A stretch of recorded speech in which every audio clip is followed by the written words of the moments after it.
গত বছরের জুলাই আগস্টে 7.62 রাইফেল কিভাবে আম জনতার হাতে গিয়েছিল সে তদন্ত করতে চায় সরকারি সংস্থাগুলো। এ নিয়ে গত বছরের 17 সেপ্টেম্বর একটি ভিডিও করেছিলাম আমরা, লিংক দেওয়া আছে ডেসক্রিপশন বক্সে। সম্প্রতি উপদেষ্টা অবসরপ্রাপ্ত brigadier general M Sakhawat Hossain দ্বিতীয়বারের মতো একই প্রশ্ন তুলেছেন। বলেছেন এখনো এর তদন্ত হয়নি, তদন্ত না করে সরকার অবৈধ অস্ত্র উদ্ধারের জন্য পুরস্কার ঘোষণা করেছে। থানা ও এসএসএফ থেকে লুট হওয়া অস্ত্রগুলো দিয়ে সন্ত্রাসীরা পুলিশের উপর একের পর এক হামলা চালাচ্ছে, ফলে নিরাপত্তার দায়িত্ব দিবে যে পুলিশ তারাই হয়ে পড়ছে নিরুপায়। প্রশ্ন উঠেছে, সরকার কি আদৌ বেহাত হওয়া অস্ত্রগুলো উদ্ধার করতে চায়, জঙ্গিদের ধরতে চায়? কারণ থানা থেকে লুট হওয়া অস্ত্র উদ্ধার করতে হলে তো থানা লুটের মামলাগুলো নিয়ে পুলিশকে তদন্তের অনুমতি দিতে হবে। সরকার তো পুলিশের উপর হামলা আর পুলিশ হত্যাকাণ্ডে দায় মুক্তি দিয়ে রেখেছে। একদিকে কাগজে কলমে বলছে অপরাধের জন্য মামলাই করা যাবে না, অন্যদিকে বলছে অপরাধীর খবর দিলে পুরস্কার দেওয়া হবে। সরকার এমন সেলুকাস কর্মকাণ্ডে বিস্মিত আইন শৃঙ্খলা বাহিনীগুলো। আবার থানা ও এসএসএফ এর লুট হওয়া 1350 ভারী অস্ত্র সন্ত্রাসীদের হাতে রেখে জাতীয় নির্বাচনের প্রস্তুতি নেওয়ার প্রমোদ গুনছে সরকার। ফলে প্রশ্ন দেখা দিয়েছে, সরকার কাদের বাঁচাতে দেশের অভ্যন্তরীণ নিরাপত্তাকে এত সংকটের মধ্যে ফেলে রেখেছে। বিস্তারিত জানতে চলুন যাওয়া যাক বিশ্লেষণে।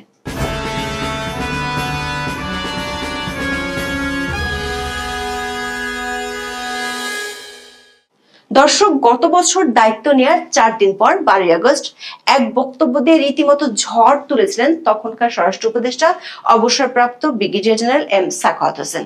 একবার শুনে আসি তখন কি বলেছিলেন তিনি সেদিন।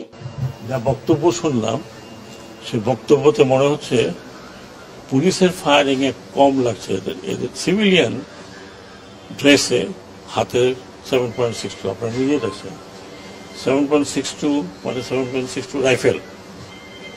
এখন ইনভেস্টিগেশন করা, ম্যাসিভ ইনভেস্টিগেশন দরকার যে এরা কারা, কাদের হাতে এই রাইফেল, যেটা প্রহিবিটেড রাইফেল, কাদের হাতে এটা আসছে, এই এলাকাতে কে কারা দিচ্ছে। এখানে শটগানও আছে, এখানে আমি যে কজনের দেখলাম আমাদের ডাক্তার সাহেব যেগুলো দেখালেন এগুলো পুরো বুলেট 7.62। তো এইটা খুবই, আমি বলবো যে উদ্বেগজনক। ব্রিগেডিয়ার সাখাওয়াতের বক্তব্য থেকে সুনির্দিষ্টভাবে দুটো পয়েন্ট পাওয়া যায়। 1 নম্বর পয়েন্ট, সিভিলিয়ান পোশাকে 7.62 রাইফেল ব্যবহার করে আনসার গেটের মধ্যে গিয়ে গুলি করেছিল। 2 নম্বর পয়েন্ট, তিনি বলেছেন এর ম্যাসিভ ইনভেস্টিগেশন দরকার, কারণ বিষয়টি খুবই উদ্বেগজনক। এর ব্যাখ্যাও তিনি দিয়েছেন। তিনি বলেছেন এ ধরনের অস্ত্র পুলিশ র্যাব ব্যবহার করে, এটি সিভিলিয়ানের হাতে যাওয়ার কথা নয়। গত বছরের 12 আগস্টের ডেইলি স্টার এই সংবাদটি শিরোনাম দেখেন। সাখাওয়াত হোসেনের বক্তব্য ধরে পত্রিকাটি প্রশ্ন করেছিল ওই তরুণ কারা যারা পুলিশ র্যাবের ব্যবহার করা 7.62 রাইফেল বহন করেছিল। ওই বক্তব্যের জন্য ঝড় বয়ে গিয়েছিল ব্রিগেডিয়ার সাখাওয়াতের উপর। স্বরাষ্ট্র মন্ত্রণালয়ের পোর্টফোলিও তাকে হারাতে হয়েছিল।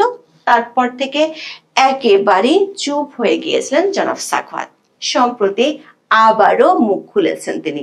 সেনাবাহিনীর একটি অনুষ্ঠানে তিনি বলেছেন, 4th of August, there were number of two standing with the rifle there. Their rifle was in a position and they put down their rifle when they saw us. So we talked and the procession started. When I went up to, near this Shaheen complex, I got a telephone call. And very pointedly said, sir, you don't go ahead of it because you are targeted by the snipers. And I asked, who is it? He didn't say anything. And I could understand it from inside our intelligence, somebody has warned me. So I went few steps and then I told somebody, it's better that we don't proceed further than third gate or what, Jangir gate. Because if not only me, there could have been many who would have been targeted. দর্শক, জনাব সাখাওয়াত গত বছরের 4 আগস্টের কথা স্মরণ করেছেন। ওই দিন অবসরপ্রাপ্ত সেনা সদস্যরা মিছিল করার প্রস্তুতি নিচ্ছিলেন। এমন সময় তিনি গোয়েন্দাদের ফোন পান, যেখানে তাকে সাবধান করা হয়েছিল তিনি যেন সেনার সীমানার বাইরে না যান, কারণ তিনি সহ অনেকে ছিলেন স্নাইপারের টার্গেটে। এরপর ব্রিগেডিয়ার সাখাওয়াত আবার তুলে ধরেন 5ই আগস্ট কিভাবে স্নাইপার ব্যবহার হয়েছিল। 5th of August, maximum snipers killed the leaders of the student leaders. They were all shot here. What it seemed, they were totally professional snipers, could not have been only the Bangladeshi police. অর্থাৎ 5ই August বেশিরভাগ ছাত্র আন্দোলনকারীদের হত্যার জন্য ব্যবহৃত হয়েছিল sniper rifle. একেবারে কপালের মাঝ বরাবর গুলি করা হয়েছিল যারা ছিল সম্পূর্ণরূপে পেশাদার স্নাইপার ব্যবহারকারী। গত বছরের 12ই আগস্টের কথা আবারও স্মরণ করিয়ে দিয়ে সেই প্রশ্নই তিনি তুলেছেন, কিভাবে সাধারণ পাবলিকের হাতে 7.62 রাইফেলের মতো মারণাস্ত্র সেদিন ছিল। This is what I said in my first instances, that how the rifle, prohibited rifle, went into the hand of the civilian. Many people didn't like it. Anyway, that is what it is. We are yet to have an inquiry on this particular issue. দর্শক, এরপর brigadier Sakhawat যেটি বলেছেন সেটি আরো ভয়ঙ্কর। এর অর্থ হলো তার সে বক্তব্যের জন্য তাকে মূল্য দিতে হয়েছিল, কিন্তু এখনো এই ঘটনার কোনো তদন্ত হয়নি। একই কথা সরকারকে বলছে পুলিশ বলছে সরকার যদি থানা থেকে লুট হওয়া অস্ত্রগুলো উদ্ধার করতে চায় তাহলে দুটি কাজ করতে হবে। কি কি সেই দুটি কাজ? 1 নম্বর কাজ, প্রত্যেকটি থানা ও পুলিশ ফাঁড়ি লুট হওয়ার ঘটনায় দায়ের হওয়া মামলার তদন্ত করা। এটি করতে হলে সরকারকে গত বছরের জুলাই আগস্টে সংগঠিত পুলিশ হত্যাকাণ্ডের বিচার করতে হবে। দ্বিতীয় কাজটি হলো কারাগার থেকে পালানো জঙ্গিদের ধরা, অথচ সরকার এর কোনোটি না করে পুরস্কার ঘোষণা করেছে। অতীত অভিজ্ঞতা হলো পুরস্কার ঘোষণা করে অস্ত্র উদ্ধার আর সন্ত্রাসী ধরতে সফল হওয়া যায় না। একটু দেখে আসি কি পরিমাণ অস্ত্র গোলা বারুদ তখন লুট হয়েছিল আর কি পরিমাণ উদ্ধার হয়েছে, কারণ সংখ্যাটি জানলে বিপদের ভয়াবহতাটা আঁচ করা যাবে। পুলিশ সদর দপ্তরের তথ্য অনুযায়ী দেশের 664টি থানার মধ্যে 460টি থানা এবং 114টি পুলিশ ফাঁড়িতে হামলা, ভাঙচুর, অগ্নিসংযোগ ও লুটপাট চালানো হয়। মোট 5,753টি আগ্নেয়াস্ত্র এবং 6,51,832টি গোলাবারুদ খোয়া গিয়েছিল। গুলি ছাড়াও এর মধ্যে ছিল টিয়ার গ্যাসের shell, tear gas grenade, sound grenade, smoke grenade, stun grenade ও টিয়ার গ্যাস স্প্রে। গত বছরের 3 সেপ্টেম্বরের মধ্যে এগুলো ফেরত দিতে বলেছিল পুলিশ। সেপ্টেম্বর থেকে অবৈধ অস্ত্র উদ্ধারে দেশব্যাপী যৌথ অভিযান চালায় অন্তর্বর্তী সরকার, কিন্তু চলতি বছরের 23শে আগস্ট পর্যন্ত লুট হয় এসব অস্ত্রের মধ্যে উদ্ধার হয়নি 1,363টি। গোলাবারুদের মধ্যে উদ্ধার হয়নি 2,57,720টি।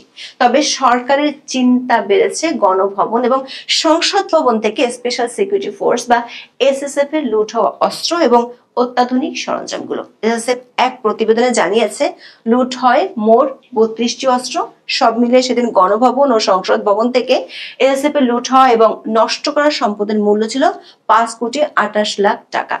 গণভবনের এসএসএফ এর অপারেশন কক্ষে বিভিন্ন ধরনের টেকটিক্যাল গিয়ার বা অস্ত্র, গোলা বারুদ, সাজ সরঞ্জাম, বেতার যোগাযোগ ও অপারেশনাল সরঞ্জামাদি স্থায়ীভাবে স্থাপন করা 2টি ভল্টে মজুদ ছিল। সব মিলিয়ে পুলিশ ও এসএসএফ এর লুট হওয়া অস্ত্রের মধ্যে এখনো 32% উদ্ধার করা যায়নি। 1 বছর পর এসে সরকারের ঘুম ভেঙেছে। লুট হওয়া অস্ত্র উদ্ধারের জন্য সরকার পুরস্কার ঘোষণা করেছে। 25শে আগস্ট স্বরাষ্ট্র উপদেষ্টা এমন তথ্য জানিয়েছেন, 500 থেকে 5 লাখ টাকা পর্যন্ত পুরস্কার দিবে সরকার। এর মধ্যে লাইট মেশিন গান বা এলএমজির জন্য সর্বোচ্চ 5 লাখ টাকা আর সর্বনিম্ন প্রতি পিস গুলির জন্য 500 টাকা করে পুরস্কার দেওয়া হবে। তবে এই ঘোষণা নিয়ে কিছু গুরুত্বপূর্ণ প্রশ্ন সামনে আসে। প্রথম প্রশ্নটি হলো, কেন এই ঘোষণা ঘটনার 1 বছর পর করা হলো? যদি এই পদক্ষেপ এতই গুরুত্বপূর্ণ হয়ে থাকে, তবে কেন এটি এত দেরিতে নেওয়া হলো? এই বিলম্বে একটি বিষয় স্পষ্ট যে সেটি হলো ঘটনার পরপর আইন শৃঙ্খলা রক্ষাকারী বাহিনী সরাসরি অভিযান এবং গোয়েন্দা তথ্যের উপর ভিত্তি করে অস্ত্র উদ্ধারের চেষ্টা করেছিল, কিন্তু সেই প্রচেষ্টা পুরোপুরি সফল হয়নি। এই পুরস্কার ঘোষণা একরকম সেই ব্যর্থতারই পরোক্ষ স্বীকারোক্তি। পুলিশের একাধিক সূত্র বলছে, সম্প্রতি ঘটে যাওয়া কয়েকটি ঘটনায় বিচলিত হয়ে পড়েছে সরকার। পুলিশের হাতে অস্ত্রসহ ধরা পড়া সন্ত্রাসীরা জানিয়েছে তাদের কাছ থেকে উদ্ধার হওয়া অস্ত্রগুলো তারা থানা থেকে লুট করেছিল। শুধু চট্টগ্রাম মহানগরীতে গত 6 মাসে পুলিশ কমপক্ষে এমন 60টি ঘটনা জানতে পেরেছে। সবচেয়ে ভয়ঙ্কর তথ্য মেলে গত মার্চে। পুলিশ জানতে পারে এসব লুট হওয়া অস্ত্র কয়েক হাত ঘুরে বিক্রি হচ্ছে, যার সাথে জড়িত খোদ পুলিশ সদস্যরাই। গত 19 আগস্ট এক সংবাদ ব্রিফিং এ র‍্যাব 2 এর উপ অধিনায়ক নাজমুল্লাহ ওয়াদুদ খোলাসা করেন কেন এখনো লুট হওয়া অস্ত্রগুলো উদ্ধার হচ্ছে না। তিনি দাবি করেন লুট হওয়া এসব অস্ত্র কয়েকটি হাত বদল হয়েছে। কয়েকটি হাত বদলের মাধ্যমে এসব অস্ত্র অপরাধীদের কাছে চলে গেছে। সবশেষ গত 25 আগস্ট মুন্সিগঞ্জের গজারিয়ায় পুলিশের উপর ডাকাতরা থানা থেকে লুট হওয়া অস্ত্র দিয়ে হামলা চালিয়েছে। এমন বেশ কয়েকটি ঘটনার আলোকে সংস্থাগুলো রিপোর্ট দিয়েছে সরকারকে। সূত্র বলেছে, সরকারকে যেসব সুপারিশ করা হয়েছে তার কোনোটি করছে না সরকার, বরং তার বদলে পুরস্কার ঘোষণা করে বিষয়টিকে আড়াল করার চেষ্টা করছে। এমন পরিস্থিতিতে পুরস্কারের ঘোষণাটি নিছক লোক দেখানো ছাড়া আর কিছুই না, বরং অস্ত্র উদ্ধার করতে হলে যা যা করতে হবে সেগুলো করার রাস্তা বন্ধ করে রেখেছে সরকার, যেটির আভাস আমরা পেলাম ব্রিগেডিয়ার জেনারেল এম সাখাওয়াত হোসেনের কথায়। 7.62 রাইফেল কিভাবে সাধারণ মানুষের হাতে গিয়েছিল সে তদন্ত হয়নি এখনো, বরং সরকার ইন্টারনেটের মাধ্যমে সে তদন্ত বন্ধ করে রেখেছে। পুলিশের ভাষ্য হলো, থানা ও ফাঁড়িগুলোতে হামলা ফৌজদারি অপরাধ। গত বছরের 15 জুলাই থেকে 8 আগস্ট পর্যন্ত 550 বেশি থানা এবং ফাঁড়িতে হামলা হয়। অনেক থানায় পুলিশ হত্যা করা হয়েছে। সরকারি হিসেবে এই সংখ্যা 44 হলেও এই সংখ্যা আরো বেশি হতে পারে। লুট হওয়া অস্ত্র উদ্ধার এবং পুলিশ হত্যার বিচারের জন্য পুলিশের পক্ষ থেকে দেশের অনেক থানায় মামলা হয়েছিল। এ নিয়ে পুলিশের পক্ষ থেকেও তদন্ত শুরু হয়েছিল, কিন্তু সরকার সমর্থক একটি গ্রুপের চাপে পড়ে গত বছরের 14 অক্টোবর স্বরাষ্ট্র মন্ত্রণালয় থেকে একটি লিখিত বিবৃতি দেওয়া হয়। ওই বিবৃতিতে বলা হয়, গত বছরের 15 জুলাই থেকে 8 আগস্ট পর্যন্ত জুলাই বিদ্রোহের সঙ্গে সম্পর্কিত ঘটনাগুলোয় কোনো মামলা, গ্রেপ্তার বা হয়রানি করা হবে না। অথচ দেশের সংবিধান ও আইনে এ ধরনের ইন্ডেমনিটি দেওয়ার কোনো সুযোগ নেই। তখন পুলিশের মধ্যে ব্যাপক অসন্তোষ দেখা দিয়েছিল। বিষয়টি নিয়ে আপত্তি জানিয়েছিলেন তখনকার আইজিপি মইনুল ইসলাম এবং JMP commissioner Mainul Hossain. 5 August Sheikh Hasina সরকারের পতনের পর তাদের নিয়োগ দিয়েছিল সরকার, কিন্তু পুলিশ হত্যাকাণ্ডের জন্য মামলা ও সেসব ঘটনার বিচার করা যাবে না এমন বিবৃতিতে হতাশ হয়ে পড়ে পুলিশ বাহিনী। সরকার দ্রুত আইজিপি ও ডিএমপি কমিশনারকে সরিয়ে দেয় ওই সময়। অথচ আইনগত দিক থেকে থানায় হামলা ও অস্ত্র লুটের ঘটনা বিচার করতে গেলে প্রাসঙ্গিকভাবে পুলিশ হত্যার বিচারও করতে হবে। এছাড়া অস্ত্র উদ্ধার অভিযান ত্বরান্বিত হবে না। লুণ্ঠিত অস্ত্র উদ্ধারের জন্য সংস্থাগুলোর পক্ষ থেকে দ্বিতীয় যে সুপারিশটি করা হয়েছে সেটি হলো গত বছরের জুলাই আগস্টে জেল থেকে পালিয়ে যাওয়া জঙ্গি ও চিহ্নিত আসামিদের গ্রেপ্তার করা। ওই সময় দেশের 17টি কারাগারে হামলা, বিদ্রোহ ও অগ্নিসংযোগের ঘটনা ঘটে। 2247 জন বন্দী পালিয়ে যায়। এর মধ্যে ফাঁসির দণ্ডপ্রাপ্ত 9 জন সহ 70 জন জঙ্গি ছিল। পুলিশের এক রিপোর্টে বলা হয়েছে, নিরাপত্তার জন্য বড় ধরনের হুমকি এসব জঙ্গি ও চিহ্নিত সন্ত্রাসীদের পালিয়ে থাকা। কিন্তু সরকার উদাসীনতা সবচেয়ে বেশি জঙ্গিদের গ্রেপ্তারে। একটু পরিসংখ্যান দিয়ে দেখি সরকারের কেমন উদাসীনতা চলছে। গত বছরের 17 September IG prison brigadier general Syed Mohammad Motayer Hossain সংবাদ সম্মেলনে জানিয়েছিলেন, জুলাই আগস্টে 8টি কারাগার থেকে অস্ত্র লুট হয়েছিল 94টি। এর মধ্যে 65টি উদ্ধার করা হয়েছে, মানে 29টি এখনো বাইরে আছে। পলাতক বন্দীদের মধ্যে জঙ্গি ছিল 79 জন, যাদের মধ্যে সাজাপ্রাপ্ত জঙ্গি ছিল 9 জন।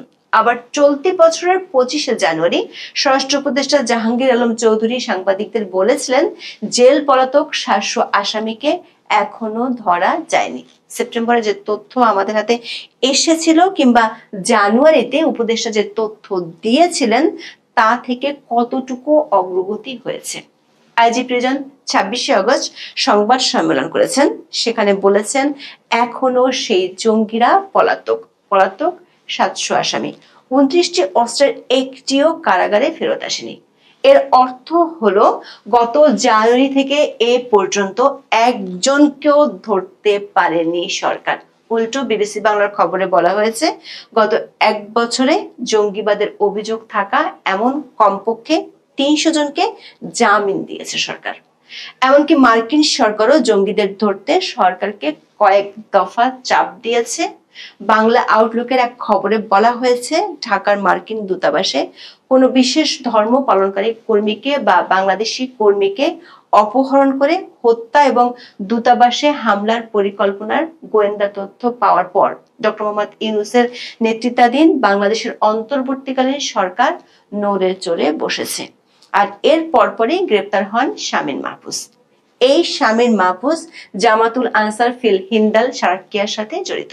অথচ সারাকিয়ার প্রধান জামিনে মুক্ত হওয়ার পর সরকারের উপদেষ্টাদের সাথে কয়েক দফা বৈঠক করেছে। সরকারি একটি সংস্থা রিপোর্টে বলা হয়েছে, কারাগারে হামলা ছিল পরিকল্পিত।